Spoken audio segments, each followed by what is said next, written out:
Hey, what's up guys, it's Nick2, and today I'm going to be showing you guys the best rogue build for leveling so you guys can just absolutely blast through the entire campaign. Rogue is by far the single best class for leveling, with unbelievably high damage output super early into the game for both melting bosses and clearing out large packs of mobs, simply the best mobility and movement in the entire game so you can just fly through the game, and also some incredible defensive options to make you extremely tanky. Rogue is just unbelievably powerful super early on, and the best part about it is that you only need one legendary to become extremely strong, and you happen to get that legendary guaranteed within the first 2 hours or so of just doing the campaign. Outside of that, you don't really need many legendaries for this build to function. Of course, I'll mention some legendary options towards the end of the video that you guys want to be looking out for, as well as some stats to look out for on gear, but you really only need one of them for the build to function and for you to just literally delete everything. Rogue is going to be my main class on launch, and I couldn't be more excited to blast through the campaign. If you guys have any questions about Rogue or you just want to hang out, make sure to check me out over on Twitch at twitch.tv/Nick2. I'd love to see more of you guys around. And if you find the video helpful, feel free to drop a like. And for each 1,000 likes that this video ends up getting, I'll be giving away a Diablo 4 Battle Pass. So if you're interested in that, make sure to subscribe, drop a like on the video, leave a comment down below, and join my Discord server.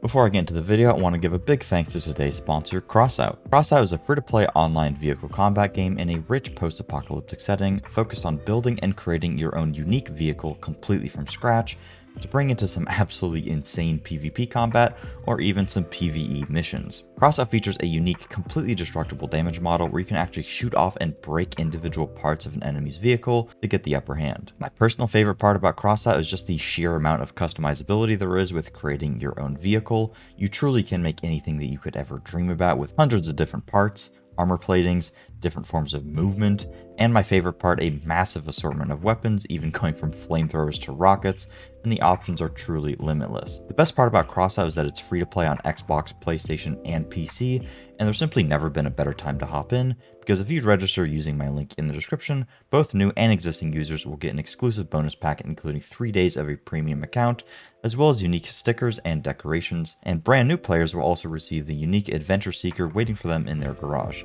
Make sure to download Crossout today, and a huge thanks to Crossout for sponsoring today's video. Alright, let's get into the build. By the way, I got a new microphone. I would greatly appreciate some feedback on it. If you think it sounds terrible, if you think it sounds good, please let me know in the comments down below. Getting into the build, I'm just going to go point by point with you guys, talk about why certain things are powerful, and the order in which you want to spend your skill points while leveling, albeit a little bit subjective. If you guys want a written version of the guide and you just want to see a picture that's like really easy to reference while leveling, feel free to check out my website, and also if anything happens to change with the build in the future, I'll make sure to update it on the website, and unfortunately I can't really update the video, right? So that'll be updated there. Definitely check out the website. I'd greatly appreciate it. Took a lot of time on that. Anyways, getting into the basic skills for Rogue. For leveling, and for this build in particular, you really have two options. Puncture is what you're going to see like 99% of people doing, and it's because fundamental puncture is just a guaranteed vulnerable application really early on into the game. Getting access to 20% increased damage is just super strong, and you're going to have it all the time. Invigorating Strike is good for the energy generation, and it does have some vulnerable, but it's a little bit more conditional. Blade Shift is nice for the movement speed, but it simply just really isn't as good. At some point in the game, you do actually take off your basic skill, but at which point you'd have to kind of solve how to apply vulnerable to enemies. It's only like a 2-second application, so it's not insane, but vulnerable is its own multiplier that can get up to like, 60, 70, 80% extra damage. So not having access to that is going to hurt your build, and it's just so much extra damage. When it comes to which core skill we're using, for leveling, Twisting Blades is by far the best, and it is not even remotely close. If you want to play like a range rogue, which I'm sure a lot of you guys do, I would just bite the bullet with Twisting Blades and just play with it for leveling.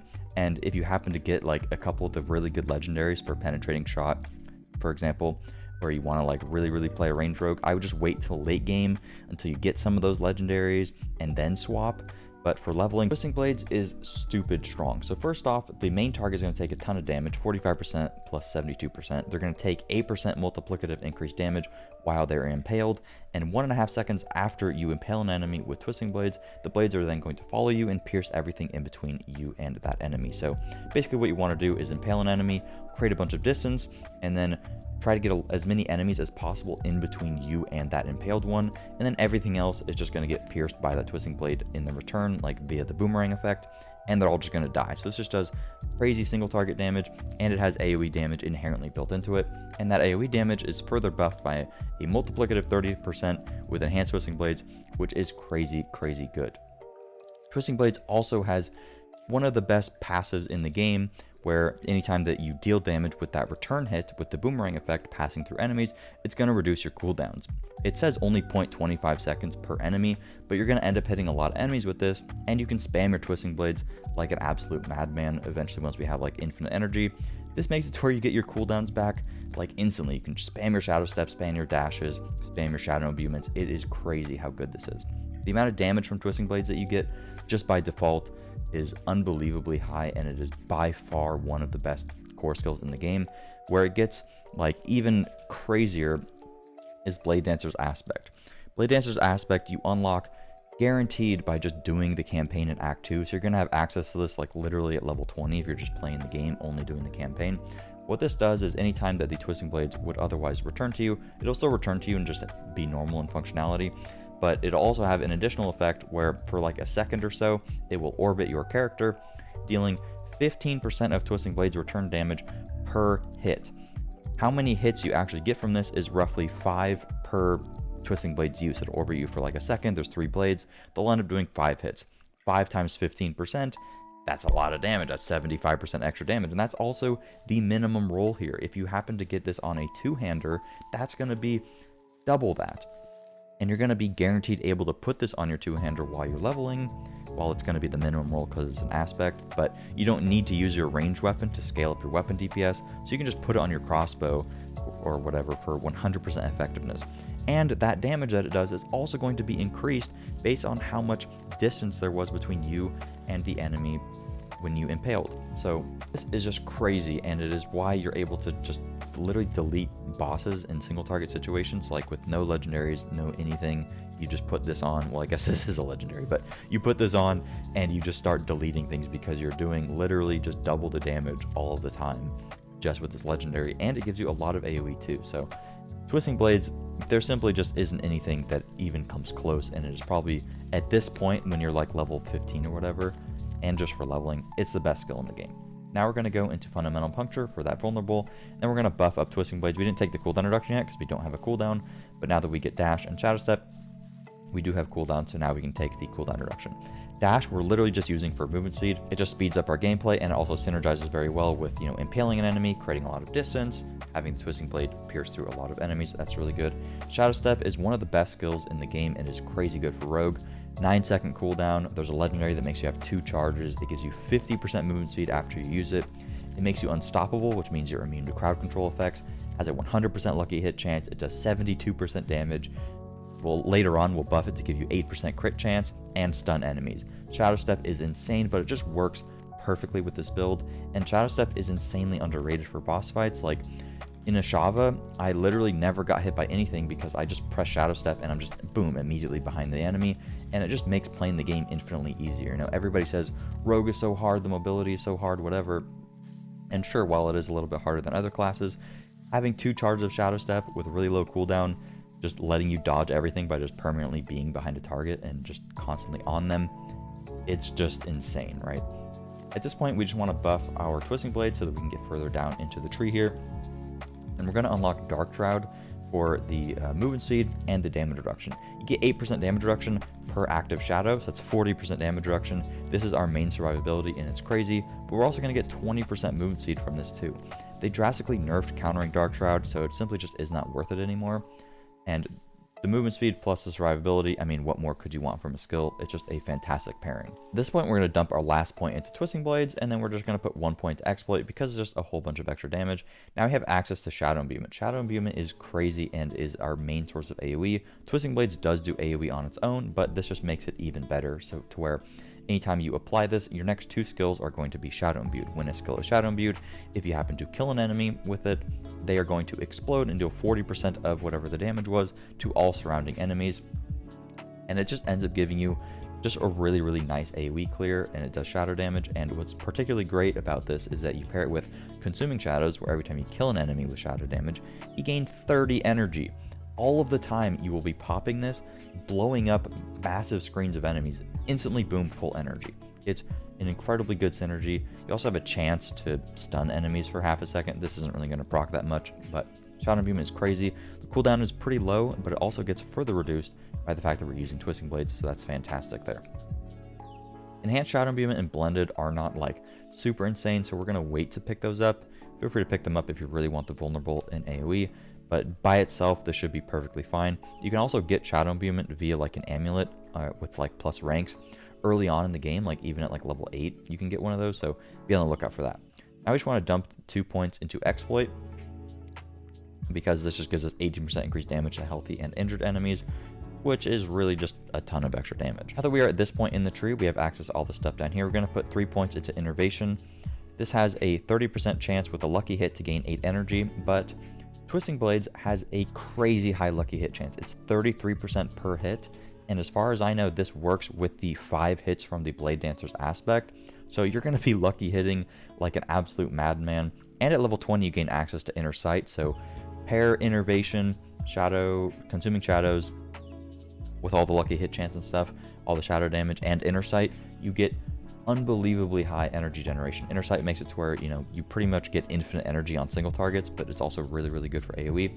You really just don't have to worry about energy generation anymore at this point, and if you realize that you are pretty much never pressing your left click, you could actually swap Puncture into Shadow Clone because it's really, really good for damage.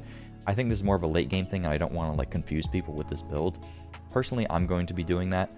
But also you could notice, like, if you aren't really taking much damage and you don't need Dark Shroud, you could supplement that with Shadow Clone, giving you 80% increased damage to just delete bosses, which is going to be really strong. But generally speaking, I think for most people, keeping the basic skill and keeping Dark Shroud is just going to be more consistent and easier to manage. Sorry for the tangent, I just wanted to explain that for those of you that really like Shadow Clone. At this point, why not? Let's just grab the Shadow Imbuement stuff. It's not crazy good, but the Vulnerable will be nice every once in a while for just more consistency in AoE. And we're going to put 3 points into Weapon Mastery. It's literally just extra damage. At this point, we're going to get one of the best survivability things in the game, Sturdy for 4% close reduction, but also a heal via Siphoning Strikes, where every time that we crit close enemies, we are going to heal. Twisting Blades, because of the orbiting effect, doing so many separate instances of damage, while also having all of the, passing damage, or piercing damage rather, you're going to be critting a lot. We're going to end up buffing this to 3% per crit. You're going to crit like crazy. Pair this with Shadow Imbuement, you're also just having so many separate instances of critical hits, like, you're just going to heal to full health constantly, and the heal from this, unbelievably strong, unbelievably strong. At this point, we have access to our key passive, and we're going to go with Momentum. Cutthroat skills gain a stack of momentum if you hit an enemy from behind or stunned, dazed, or frozen. With Shadow Step, we're constantly going to be behind enemies. All we have to do is Twisting Blades them 3 times. Boom, we instantly have 20% damage reduction, crazy survivability, 30% increased energy regen, and 15% movement speed. Mainly using this for the damage reduction, and a lot of the other stuff here really isn't that good. Victimize is probably more of a late game thing, which I'd recommend for like AoE, but for leveling, you cannot match the consistency of momentum. Movement speed, energy, damage reduction so you don't die, up literally all the time. That's going to be fantastic. We're just going to finish leveling up our Siphoning Strikes for the survivability here. We'll pick up Sturdy later on, but if you feel like you're, dying a lot, then definitely dump the points in there early. We're just going to put 3 points into Malice for the extra 9% increased damage to vulnerable enemies. That's going to be really nice for us. And then we're going to go into Enhanced Shadow Step for the 8% increased critical strike chance, and then the guaranteed stun via Methodical Shadow Step, just buffing our Shadow Step. The crit chance is really good on single target, and the Methodical Shadow Step is just to have some form of CC and stun for, fighting elites and stuff. At this point, I want to grab Adrenaline Rush and then put 3 points into Haste, because we have the majority of our damage that's on the board right now, and this is just going to give us 15% movement speed, so we're even faster, and it's also really nice for the attack speed when we have below energy. You could decide to just not use this. It's 4 points for some movement speed that really isn't like super good. You could instead go for Stutter Step. I like it. I think both of them are going to be pretty good options. Finish off, I'm just going to buff our Shadow Imbuement simply just so we do more AoE damage. This probably isn't mandatory, but I think that it would be pretty good. And then I'm going to put 3 points into Precision Imbuement for literally just extra damage, 9% crit whenever you use Shadow Imbuement. That's not too bad. I'm going to put 4 points into Dark Shroud to just give us even more damage reduction. I'm just going to finish off with even more damage reduction via Sturdy. Feel free to swap things based on personal preference and how you feel while leveling. If you feel like you need more survivability, try to get some of this stuff early on. If you want more movement speed, just all the movement speed in the world, obviously grab haste and stuff early on. Feel free to just make some of those choices and deviate on your own. When it comes to legendary options here, so obviously Blade Dancer's aspect, incredibly strong, and you get this guaranteed early on. Aspect of Unstable Imbuements is particularly interesting because it will work with making Shadow Imbuement pretty much a guaranteed vulnerable application, because Shadow Imbuement, with the upgrade, the explosion makes enemies vulnerable, right? And what Unstable Elements does is whenever you just use your Shadow Imbuement, it'll just blow up and do some damage, but also make enemies vulnerable. So this will be really nice for both AoE and for single target, literally just extra damage. Edgemaster's aspect, get it early on, pairs very well with Inner Sight, huge damage. Aspect of Retribution, 40% increased damage to stunned enemies, works really good with the Shadow Step stun, so that's particularly great. Smiting aspect is okay just for some crit. Accelerating aspect for some attack speed, it's whatever. Ravager's aspect to get a second charge of Shadow Step, that's fantastic. Really makes the gameplay just feel all that much better. Getting some armor guaranteed with this one, really good survivability option. Lucky hit against vulnerable enemies, chance to make them give you extra critical strike chance. It's like okay. Protector is good for survivability, giving you a barrier. You could even pair that with Conceited aspect for damage while you have a barrier up. Enshrouding aspect is insane. Definitely make sure to look out for this. 4% increased damage reduction per shadow. By itself, that's 20% increased damage reduction if you have maximum shadows with Dark Shroud. Really good to look out for. As a reminder, make sure to check out Crossout by using the link in the description so you don't miss out on the exclusive bonuses that you get by using my link, and enjoy customizing some awesome vehicles today. When it comes to gems on your weapon, just go for Emerald, that's really nice. On your armor, go for either rubies or topazes. On your jewelry, go for like diamonds or skulls or something. Don't really need to min-max it too hard. When it comes to stats that you want to be looking out for, always prioritize weapon damage, because all of your stuff is going to scale off your weapon damage. That is by far the most important. After that, crit chance and crit damage is a really good bet. Vulnerable damage is okay, but it's mainly going to be for bosses because we don't have a vulnerable application in AoE all that much. Damage versus close range is pretty significant and just going to be up all the time. And damage with core skills is fantastic too. Don't get too much damage versus crowd controls and stuff, because we don't really have crowd control with this build other than our Shadow Step stun. In late game, you pretty much need to have some form of crowd control, but while leveling, this build has more than enough damage. We don't really need to worry about it all that much, and we'll be perfectly fine. Movement speed is also going to be really nice, but we probably have enough movement speed, to be honest with you. We don't really need cooldown reduction and stuff, so I wouldn't worry too much about that. When it comes to ranks on skills, like what plus ranks you want, ranks of Twisting Blades or core skills is always going to be really good. Buffing the rank of Shadow Step and Dash isn't really going to do a lot for us. But buffing Dark Shroud is more survivability, and buffing Shadow Imbuement is simply just more damage, so be on the lookout for that. That's pretty much it for the build though. I hope you guys enjoyed. If you happen to learn anything, please be sure to drop a like and subscribe for videos similar to this one. Make sure to check me out on Twitch, and also check out the website. Check out the written version, check out the other stuff that we have on here. Really appreciate you guys looking into it, and thank you guys for watching. I'll see you guys later. Peace.